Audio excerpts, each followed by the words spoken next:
Good afternoon. Welcome to doctor care. ఈరోజు doctor కేర్లో మన అంశం ఏమిటంటే కంటి చూపు ఎలా మందగిస్తుంది, కంటి చూపు మందగించడానికి గల కారణాలు ఏంటి, ఏ ఏ సందర్భాల్లో ఆపరేషన్స్ చేస్తారు, అసలు శుక్లాలంటే ఏమిటి, వీటికి సంబంధించి పూర్తి వివరణ విశ్లేషణ ఇవ్వడానికి ఈరోజు డాక్టర్ శృతి గారు మనతో పాటు ఉన్నారు. డాక్టర్ శృతి గారిని డైరెక్ట్గా కాంటాక్ట్ అవ్వాలి అంటే స్క్రీన్ మీద స్క్రోల్ అవుతున్న నెంబర్స్కి కాల్ చేయండి. Good afternoon madam. నమస్తే, ఐఎమ్ డాక్టర్ శృతి అండి. మేడం చెప్పండి, అంటే మనకి కంటి చూపు మందగించడానికి చాలా రకాలు ఉండొచ్చు. అసలు మెయిన్గా అసలు కంటి చూపు ఎందుకు మందగిస్తుంది అంటారు? మందగిస్తుందంటే ఏజ్ ప్రకారం చూస్తే క్యాటరాక్ట్ అంటారండి. యూజువల్లీ మనము ఏజింగ్ ఎలా అంటే మన స్కిన్ మీద ముడతలు ఎలా వస్తాయో, జుట్టు ఎలా తెల్లబడుతుందో అలా అనేది క్యాటరాక్ట్ అనేది అది ఒక ఏజింగ్ ప్రాసెస్. అదేమి డిసీజ్ కాదు, అదేమి ఇన్ఫెక్షన్ కాదు. సో యూజువల్లీ 45-50 ఇయర్స్ అప్పుడు మన బాడీలో ఎట్లా అయితే ఏజింగ్ అండ్ చేంజెస్ అనేవి స్టార్ట్ అవుతాయో సిమిలర్లీ కంట్లో కూడా ఏజింగ్ స్టార్ట్ అవుతుంది. So the first sign of ageing is development of cataract. ఎలాంటి వాళ్ళలో ఇది తొందరగా స్టార్ట్ అవుతుంది అంటే people with diabetes, hypertension, thyroid, లేదా ఎక్కువ యూవీ రేస్కి ఎక్స్పోజ్ అయ్యేవాళ్ళు, లైక్ అగ్రికల్చర్లో పనిచేసే వాళ్ళు కూడా కంటి చూపు మందగించే అవకాశం ఉందంటారు. అదొక ప్రాసెస్ అండి, కానీ ఇలాంటి వాళ్ళకి ఏంటంటే చాలా తొందరగా వస్తుంది. ఇప్పుడు మనం ఎలాంటి ఇష్యూస్ లేని వాళ్ళకి 50-60 వస్తాయో, అదే డయాబెటీస్, హైపర్ టెన్షన్ ఉండడం కాదు, అన్కంట్రోల్ డయాబెటీస్ ఉండడం. అంటే మీరు proper diet, exercise, lifestyle maintain చేయకపోతే మేబీ 50-60 ఇయర్స్ వచ్చేది 45-50 లోపు వచ్చేస్తుంది. సో ఓకే మీకు ఉన్నా కానీ if you are able to control it through diet and exercise you can delay the process. Just like మీరు బాడీ ఫిట్గా మెయింటైన్ చేస్తే ఏజింగ్ అనేది వీ కెనాట్ స్టాప్ ఏజింగ్, అది తెలిసిన విషయం. But if you want to delay you can do with proper diet and exercise. Similarly cataract కూడా ageing అది postpone చేయాలి, ప్రొలాంగ్ చేయాలి అంటే proper health care and diet along with exercise is very important. Okay, అంటే మామూలుగా ఈ మీరు అన్నట్టుగా ఏజ్ ప్రకారంగా కంటి చూపు మందగిస్తే ఓకే, అది మనం అందరం కూడా యాక్సెప్ట్ చేయాలి ఏజ్తో పాటు. కొంతమంది చిన్నపిల్లల్లో కూడా కంటి చూపు మందగిస్తూ ఉంటుంది. స్కూల్ గోయింగ్ చిల్డ్రన్ కూడా ఈ మధ్య కాలంలో చాలా ఎక్కువైపోయింది. సో కారణం ఏంటంటారు? నిజంగా పోషకాహార లోపమా, లేకపోతే హెరిడిటీ అంటారా? దేనివల్ల కంటి చూపు పిల్లలకి మందగించే అవకాశం ఉంది? ఎస్, చిన్నపిల్లల్లో మందగిచ్చేదాన్ని యూజువల్లీ రిఫ్రాక్టివ్ ఎర్రర్ అంటారండి. అంటే అద్దాలు పెట్టుకునే వాళ్ళు, myopic vision, that is very common. ఇప్పుడైతే ఇంకా డ్యూ టు ఆన్లైన్ క్లాసెస్ అయినా, మన లైఫ్ స్టైల్ చేంజెస్ అయినా, ఫుడ్ అడల్ట్రేషన్ అన్నా, పిల్లల్లో vitamin A rich diet below 12 years అనేది చాలా ఇంపార్టెంట్. అది పుట్టంగానే మీకు బేబీ మిల్క్ తోటే స్టార్ట్ అవుతుంది. మనం ఇచ్చే బ్రెస్ట్ ఫీడింగ్ మిల్క్ నుంచే స్టార్ట్ అవుతుంది. Then they put you on vitamin A drops. అది నార్మల్గా మనం పిహెచ్సి సెంటర్స్లో కూడా ఇప్పుడు గవర్నమెంట్ చాలా అవైలబుల్ చేసింది ఫర్ అండర్ ప్రివిలేజ్డ్ ఫ్యామిలీస్ అయినా, కిడ్స్ అయినా. అంటే పిల్లలకి ప్రాపర్ న్యూట్రిషన్ ఇయ్యక కంటి లోపం స్టార్ట్ అవ్వడం ఎంత ఎక్కువ అయిందో గవర్నమెంట్ అంతే మంచి స్కీమ్స్ ఇంట్రడ్యూస్ చేస్తుంది. సో అది అందరూ తెలుసుకొని పీపుల్ చాలా మంచి, యాక్చువల్లీ ఏదో పిహెచ్సి గవర్నమెంట్ సెక్టర్ కాబట్టి క్వాలిటీ ఉండవేమో అనుకోవద్దు. They are very good vitamin A drops అయినా, ఇచ్చే ఇంజెక్షన్స్ అయినా. So please visit. Below 6 years అయితే మనకు పోలియో డ్రాప్స్ అనేవి ఎలా వేస్తారో అంతే మంచి స్కీమ్ ఇది. అది ప్రతి పిహెచ్సిలో, ప్రతి గవర్నమెంట్ సెక్టర్లో గవర్నమెంట్ హ్యాస్ ఇంట్రడ్యూస్డ్. సో మీరైనా, మీ దగ్గర వర్క్ చేసే అండర్ ప్రివిలేజ్డ్ పీపుల్ అయినా, make sure you tell them that to take their kids. PHC సెంటర్స్కి వెళ్ళి విటమిన్ ఏ డ్రాప్స్ అయినా, క్యాప్సూల్స్ అయినా ఇస్తారు. సో ఎవ్రీ 6 months చాలా మందికి అవగాహన. ఎగ్జాక్ట్లీ, ఎవ్రీ 6 months ఒక డోస్ ఉంటుంది. అంత డోస్ ఇప్పిస్తే, అంటే it depends upon your age and weight. So paediatric dose మనం ఎలా ఇస్తామో అలా మీ వెయిట్, మీ ఏజ్ ప్రకారం every 6 months 1 lakh 2 lakh international units అనే just drops or tablets or injection 3 forms available ఉంటుంది. So apart from that educated families వచ్చేసరికి many people are very particular. ఇప్పుడైతే అంటే విటమిన్ ఏ డైట్ ప్రాపర్గా ఇవ్వడము, అండ్ స్కూల్గా కూడా ఇప్పుడు ఐ మీన్ ఐ ఎడ్యుకేషన్ అనేది, విటమిన్ ఏ అనేది ఎంత ఇంపార్టెంటో it has become a subject. Because online classes చేయబట్టి too much of technology, people ముందు ఉన్నంత కంటే ఎక్కువ ఇప్పుడు యూనో ఐప్యాడ్స్ అయినా, ఫోన్స్ అయినా, ల్యాప్టాప్స్ అయినా తెలియని. ఎందుకంటే స్కూల్లో కూడా it is a compulsion that even school are providing iPads and laptops and అందులోనే ప్రాజెక్ట్ వర్క్స్ చేయడము. That is also kind of affecting kids eyes, because అంత exposure at such young age it's very dangerous. That is one of the major reason for developing myopic vision. Heredity అనేది just 2% of the factor అండి. Both the parents myopic అంటే అద్దాలు ఉంటే they are 3 to 4% chances for the kids to get it. Okay. And both siblings ఉంటే ఒక సిబ్లింగ్కే వస్తుంది, ఇంకో సిబ్లింగ్కి వచ్చే ఛాన్సెస్ చాలా తక్కువ. సో రిఫ్రాక్టివ్ ఎర్రర్ అనేది it's very very very common, but you can avoid again by giving proper vitamin A rich diet, number 1. Number 2, less screen time. So చాలా జాగ్రత్తగా పిల్లలు ఎంత స్క్రీన్ చూస్తున్నారు, ఎంత మీరు గమనిస్తూ ఉండాలి as a parent. So 22 years వరకు ఇఫ్ యూ కెన్ ఎలా కంట్రోల్ చేయాలంటారు మేడం? చాలా మందికి యాక్చువల్గా చాలా మంది పేరెంట్స్కి ఇది $1 million క్వశ్చన్ అసలు. పిల్లలు రావటమే సెల్ ఫోన్ పట్టుకోవడము, లేకపోతే సెల్ ఫోన్ని చూడటం ఇట్స్ కామన్ అయిపోయింది. That's true. దాన్ని కంట్రోల్ చేయడానికి అసలు ఏమిటంటారు, ఎలా కంట్రోల్ చేయగలం? Definitely please entertain outdoor games అండి. డెఫినెట్లీ పాండమిక్ ద్వారా many people have been affected, both adults and kids. ఇంటి నుంచి బయటికి వెళ్ళక both are equally addicted to YouTube and all the channels time pass అవ్వడానికి. if at all both the parents are working, అప్పుడు ఇంకా వాళ్ళకి option లేదు. మెయిన్ గేమ్స్ వాళ్ళకి ఆప్షన్ లేదు. Because of this pandemic they are not able to go out. So పిల్లలకి ఏదో ఒకటి ఇచ్చేసి they want to get their work done. So అది that has been affected a lot. But okay, ఇప్పుడు అంతా తగ్గిపోయింది, people are coming out. So make sure please entertain your kids to go out. పార్క్లో అయినా ఎలా అయినా అవుట్డోర్ గేమ్స్ బాగా entertain చేయాలి. That has to be made a compulsion even in schools and outside. Once they are back home, phone అనేది ముట్టొద్దు. Already స్కూల్కి వెళ్ళొచ్చాక just 1 hour of outdoor play is very important. ఎందుకంటే కంటిన్యూస్గా అది phone అయినా ల్యాప్టాప్ అయినా నియర్ విజన్ స్క్రీన్ చూస్తుంటే it will affect the accommodation reflex అంటారు. So that will spoil your eyes in a long term. So బయట ఎంత ఆడితే దూరపు విజన్ చూడడం కూడా అంతే important. It's a kind of exercise. So definitely outdoor games అనేవి ఎంటర్టైన్ చేస్తే it will help your kids. పెద్దవాళ్ళల్లో చాలా మటుకు శుక్లాలు అనేది మనం చూస్తూ ఉంటాం, వింటూ ఉంటాం. అసలు ఈ శుక్లాలు అంటే ఏమిటో ముందు చెప్పండి, దానికి ట్రీట్మెంట్ ఎలా ఉంటుంది? చాలామంది భయపడుతూ ఉంటారు. ఈ మధ్యకాలంలో కోర్స్ కామన్ అయిపోయినా కూడా భయపడే వాళ్ళ శాతం కూడా అదే పరిస్థితి ఉంది. కారణం ఏంటంటారు చెప్పండి. ఇందాక నేను చెప్పినట్టు అది ఏజ్ పరంగా వచ్చే ప్రాసెస్ అండి శుక్లాలు. షుగర్ టెన్షన్ పడాల్సిన వాళ్ళు ఎవరంటే యూజువల్లీ శుక్లాలు అనేది 4 stagesలో ఉంటుంది. ఫస్ట్ 2 stages వచ్చేసి the little soft, 3rd 4th అనేది ఫైనల్ స్టేజ్. అక్కడ దాకా వెళ్ళొద్దు. ఎనీథింగ్ కొంచెం లాస్ట్ స్టేజ్కి వెళ్తే దాని కాంప్లికేషన్ రేట్ అనేది ఎక్కువ ఉంటుంది. ఎవరైనా బీయింగ్ అన్ ఆఫ్థమాలజిస్ట్, నేనైనా రేపు మీరైనా, everybody has to get it done. Cataract surgery అనేది అందరూ ఏదో ఒక టైంలో చేసుకోవాల్సిందే. బట్ షుగర్ బీపీ ఉన్న వాళ్ళకి డెఫినెట్లీ కాంప్లికేషన్ రేట్ లిటిల్ ఎక్కువగా ఉంటుంది. సో మీరు one thing that you have to make sure, 35-40 yearsకి మీరు ఎలా అయితే every year whole body checkup చేస్తారో definitely make it a point to get an eye checkup done. అలాంటి వాళ్ళు బీపీ షుగర్ ఉన్న వాళ్ళు ఏంటంటే క్యాట్రాక్ట్ సర్జరీ అనేది చాలా ఎర్లీగా చేసుకోవాలి బయట వాళ్ళతో కంపేర్ చేస్తే. అండ్ ఇప్పుడు చాలా లేటెస్ట్ వచ్చేసాయి, ముందున్నంత భయపడాల్సిన అవసరం లేదు. దేర్ ఇస్ అంటే ఫేకో ప్రొసీజర్స్ అని, దాని కాంప్లికేషన్ రేట్ చాలా తక్కువ ఉంటుంది. సో అవుట్కమ్ కూడా చాలా బాగుంటుంది. So there is nothing to worry. ట్రీట్మెంట్స్కి వచ్చేసరికి మనకి ఈ మధ్య కాలంలో బాగా వినపడుతున్న ట్రీట్మెంట్ లేజర్. అసలు ఈ లేజర్ ట్రీట్మెంట్ అంటే ఏమిటి? ఏ స్థాయిలో ఏ దశలో లేజర్ ట్రీట్మెంట్కి ఒక పేషెంట్ వెళ్ళాలంటారు? Yes, so the optimum time for laser is 22 years అండి.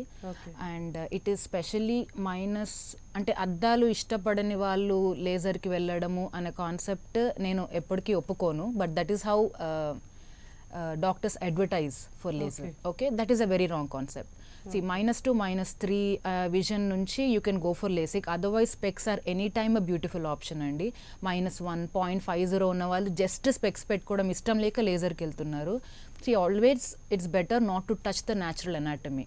ఎప్పుడైనా న్యాచురల్ ఉంటేనే బెటర్. బట్ ఎలాంటి వాళ్ళు లేజర్ చేసుకోవాలి? యునో విజువల్లీ హ్యాండిక్యాప్డ్ అంటారు, అంటే అద్దాలు లేకుండా బెడ్ మీకెళ్ళి దిగి ఏ పని చేయలేని వాళ్ళు, కంప్లీట్గా అద్దాల మీద డిపెండ్ అయిన వాళ్ళ కోసం మాత్రమే లేజర్ అనేది ఇంట్రడ్యూస్ చేశారు. బట్ అది ఒక కాస్మెటిక్ ప్రొసీజర్ అయిపోయింది ఇప్పుడు. జస్ట్ స్పెక్స్ పెట్టుకోవద్దు అని ఒకటే కాన్సెప్ట్ మీద చేసుకుంటున్నారు. That is completely wrong. Okay, that is not for everybody. Specs are always a beautiful option. 22 years is the optimum time. Don't jump into laser 18-19 years case. Some hospitals take up patients but you will end up in residual vision. అంటే ఏంటి?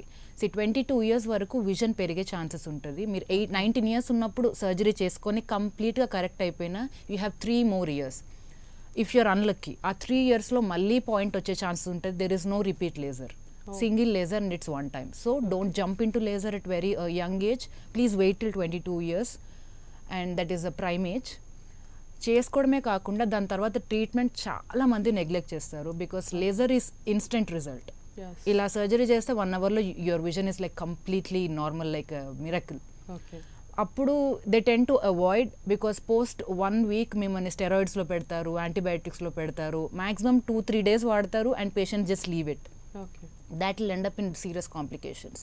So laser surgery చేసుకోవడం కంటే post of treatment అనేది follow అవ్వడం చాలా important. Okay, so ఇంకా ట్రీట్మెంట్కి సంబంధించి ఇంకా ఎలాంటి అంశాలని మనం చర్చించవచ్చు, ట్రీట్మెంట్స్ ఇంకా ఏ దశల్లో ఉండొచ్చు అనేది డిస్కస్ చేసే ముందు డాక్టర్ కేర్లో ఒక షార్ట్ బ్రేక్ తీసుకుందాం.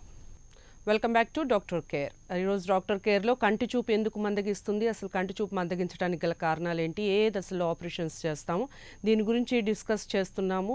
డాక్టర్ శృతి గారు మనతో పాటు స్టూడియోలో ఉన్నారు. డైరెక్ట్గా కాంటాక్ట్ అవ్వాలంటే స్క్రీన్ మీద స్క్రోల్ అవుతున్న నెంబర్స్కి కాల్ చేయండి. ఒక కాలర్ ఉన్నారు, కాలర్ని తీసుకుందాం మేడం. కాలర్ శ్రీనివాస్ నల్గొండ నుంచి కాల్ చేస్తున్నారు. శ్రీనివాస్ గారు చెప్పండి. నమస్తే మేడం. నమస్కారం అండి.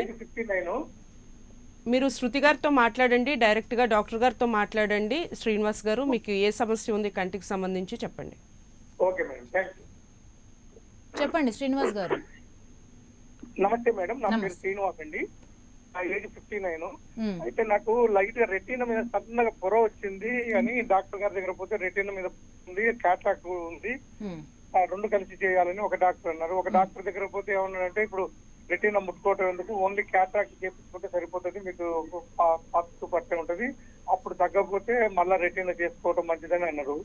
ఎట్లా చేసుకుంటే బాగుంటుంది మేడం అని మీ సలహా కోసం, గైడెన్స్ కోసం ఫోన్ చేశాను మేడం. ఓకే, రెటీనా మీద పొర అంటే మీకు షుగర్ బీపీ ఉన్నాయా అండి? ఏం లేదు మేడం. ఏం లేకుండా పొర వచ్చిందా? ఆ పొర వచ్చింది మేడం, లైట్ గా పొర రెటీనా మీద ఏదో కొద్దిగా చెప్పారు. ఓకే అండి. అయితే వాళ్ళు ఏమన్నారంటే ఫస్ట్ ఒక ఓన్లీ రెటీనా చేస్తా ఉన్నారు, ఈ లోపు క్యాట్రాక్ట్ కూడా పెరిగింది కదా, 2 కలిసి చేపించుకోండి, లెన్స్ వేసేసుకుంటే సరిపోతుంది, ఒక 10 days రెస్ట్ తీసుకుంటే సరిపోతుంది అని అన్నారు. అయితే మళ్ళీ శ్రీనివాస్ గారు వినండి, మీ చూపుకి అన్నిటికంటే ఇంపార్టెంట్ ఏది హెల్దీగా ఉంటే విజన్ మంచిగా వస్తుంది అంటే రెటీనా అండి, బికాస్ అది మీ కంటి నరం.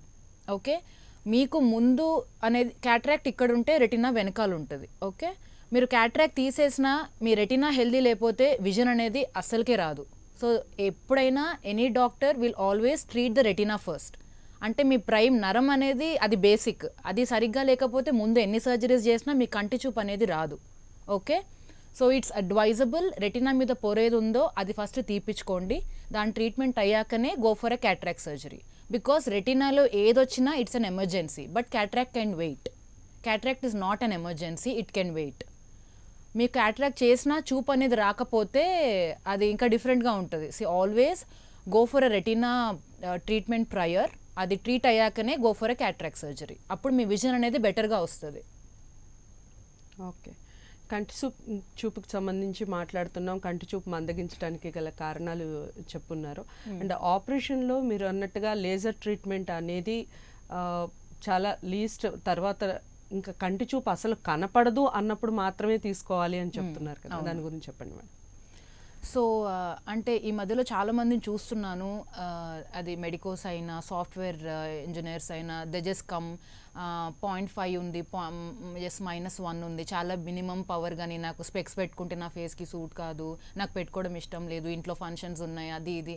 సో దిస్ ఆర్ ఇర్రిలవెంట్ అండి.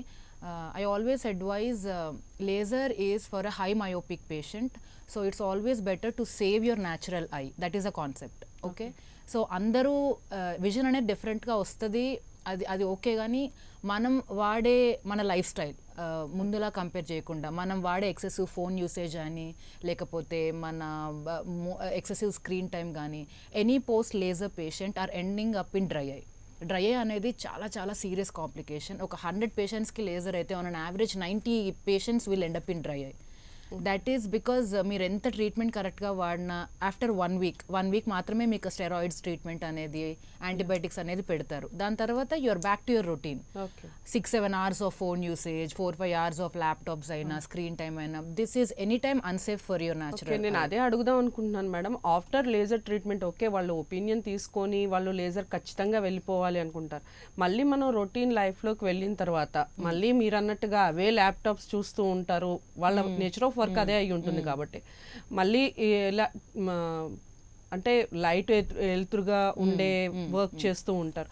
సో దానికి సంబంధించి కంటికి ఏమన్నా దెబ్బతినే అవకాశం ఉంటుందంటారా లేజర్ ఆఫ్టర్ లేజర్? దెబ్బ తినడం అనేది సెకండరీ అండి. Like I said dry eye అనేది definitely one of the serious complication. దానికి కూడా ట్రీట్మెంట్ లేదని కాదు.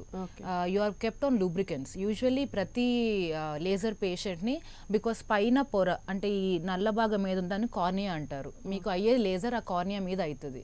సో యూజువల్లీ కార్నియా మీద ఒక పొరను తీసి లేజర్ పెట్టి మళ్ళీ ఆ పొరను క్లోజ్ చేస్తారు. That is the process. Okay so దానికోసము ఆ హీలింగ్ అయినా డ్రైనెస్ అయినా మీరు స్టెరాయిడ్స్ మీద ఉంటారు కాబట్టి దానివల్ల కూడా డ్రైనెస్ అనేది పెరుగుతుంది. సో ఒక 3 months వరకు మిమ్మల్ని లూబ్రికెంట్స్ అనేది అంటే they are just natural tears, lubricants అనే ఫామ్లో మిమ్మల్ని పెడతారు. But software employees are 9 to 10 hours almost 12 hours of screen time వాడిన వాళ్ళకి మాత్రం ఆల్మోస్ట్ లైఫ్ లాంగ్ ఉంటుంది లూబ్రికెంట్స్ మీదనే post laser. I'm seeing those patients. So excess screen time software employees మరీ -2, -3 అంత హై అండ్ మయోపియా లేకపోతే I advise you not to go for laser because చాలా severe dry I కండిషన్స్లో end అవుతున్నారు. వేరే profession definitely it is profession based, అదైతే 100%. మీ ప్రొఫెషన్లో maximum మీకు స్క్రీన్ తోటి టైం స్పెండ్ చేయడమే మీ ప్రొఫెషన్ అయితే I advise you to keep laser last option. Specs are always safe. Okay so after surgery ఒక పేషెంట్ ఎలాంటి జాగ్రత్తలు తీసుకోవాలి, మళ్ళీ కంటికి సంబంధించి ఎలాంటి టెస్ట్లు మళ్ళీ ఎప్పుడెప్పుడు చేయించుకోవాలి, డాక్టర్ని మళ్ళీ ఎప్పుడు సంప్రదించాలి, దానికి సంబంధించి చెప్పండి. ఓకే ఆఫ్టర్ సర్జరీ అంటే ఇప్పుడు లేజర్ గురించి మాట్లాడినప్పుడు as I told you 1 week ఒక 1-2 weeks మిమ్మల్ని స్టెరాయిడ్స్ మీద పెడతారు. 1 week of antibiotics and lubricants మీద పెడతారు. ఎనీ సర్జరీ 3 visits అయితే మినిమం ఉంటుందండి. First of all immediately very next day అంటే సర్జరీ చేయబట్టి ఏమైనా కాంప్లికేషన్ డెవలప్ అయిందా అని ఫస్ట్ డే చూస్తారు. After first day it will be 1 week, after 1 week it will be 1 month. This is common for both laser and cataract also. Cataract ఎందుకంటే cataract surgery చేసినప్పుడు శుక్లం ఏదైతే వస్తుందో అదే మన న్యాచురల్ లెన్స్ మీద శుక్లం వస్తుంది. ఆ శుక్లం తీసేసి ఐఓఎల్ అని అంటారు. It's called intraocular lens. Okay అది మనం లోపల పెడతాం శుక్లం అనే ప్లేస్లో. అంటే మన న్యాచురల్ లెన్స్ని తీసి ఆ లెన్స్ ప్లేస్లో మనం బయట నుంచి ఒక లెన్స్ని లోపల పెడతాం.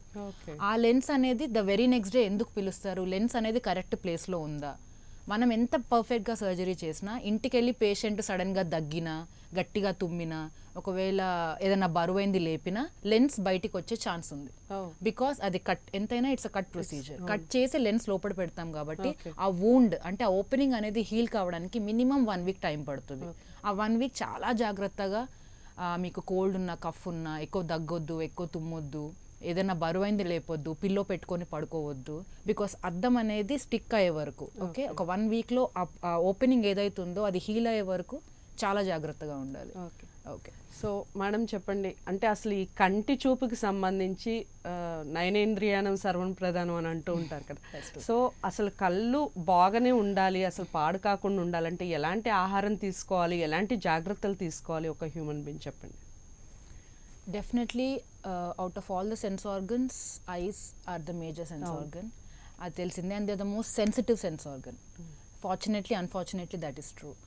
ఓకే సో ఎలాంటి జాగ్రత్తలు అంటే definitely like I told you మీ కంటి చూపు అనేది బాగుండాలంటే నెంబర్ 1 కార్నియా. ఈ బ్లాక్ పార్ట్ ఏదైతే ఉందో అది చాలా క్లీన్గా ఉండాలి. Okay and number 2 is retina. అది కంటి పొర అంటే కంటి నరం. అదే ఈ 2 ఎంత హెల్దీగా ఉంటాయో మీ చూపు అనేది అంత బాగుంటుంది. ఎలా నెంబర్ 1 ఫుడ్. ఎంతైనా ఎనీ హెల్త్ ప్రాబ్లం అయినా ఏది రాకుండా ఉండాలంటే healthy diet is a prime thing. Vitamin A rich food. పిల్లలకి అవి తినడం చాలా కష్టం. కొంచెం పెద్దగా అయ్యాక మనం ఆకుకూరలు తినాలి, క్యారెట్స్ తినాలి, బీట్రూట్ తినాలి. ఇది పిల్లలకు చెప్తే ఎనీ పేరెంట్ విల్ టెల్ వాళ్ళు అలా తీసుకోరు, ఆ ఫుడ్ తీసుకోరని. సో పిల్లలకు పెట్టడం అనేది చాలా చాలా చాలా టఫ్ జాబ్. అది as a parent I understand to give them vitamin age food. కానీ ఎస్ మీ పిల్లల కంటి చూపు బాగుండాలి అంటే మాత్రం మీరు కష్టపడి పెట్టాలి పిల్లలకి. సెకండ్ మోస్ట్ ఇంపార్టెంట్ ఇప్పుడైతే నేను చూసేది, మీరు చాలా డిలేడ్గా డైట్ అంతా మంచిగా తీసుకున్నా కూడా స్క్రీన్ టైం అండి. This screen time will damaging everybody's eyes. అది పిల్లలైనా పెద్దలైనా ముసలి వాళ్ళైనా అందరిలో చూసే commonest problem excess of screen time. Please తగ్గించుకోండి. Always involve yourself in outdoor things. Cooking చేయండి or do something, household activities అయినా పెయింటింగ్ అయినా, మీ ఇష్టాలు ఏమైనా ఉంటే just divert yourself from screen. That is something you should always remember. Excess screen time will ultimately damage your vision. Okay, thank you so much madam. కంటి చూపుకి సంబంధించి చాలా వరకు తెలియని విషయాలు, ఎలాంటి జాగ్రత్తలు తీసుకోవాలి, ఏ ఏ సందర్భాల్లో ఆపరేషన్స్ చేయించుకోవాలి, లేజర్ వరకు ఏ సందర్భంలో వెళ్ళాలి, ఇలాంటి విషయాల గురించి చాలా చక్కగా వివరించారు. Thank you so much. ఇది ఇవాల్టి డాక్టర్ కేర్. రేపటి డాక్టర్ కేర్లో మళ్ళీ కలుసుకుందాం. అంతవరకు సెలవు, నమస్తే.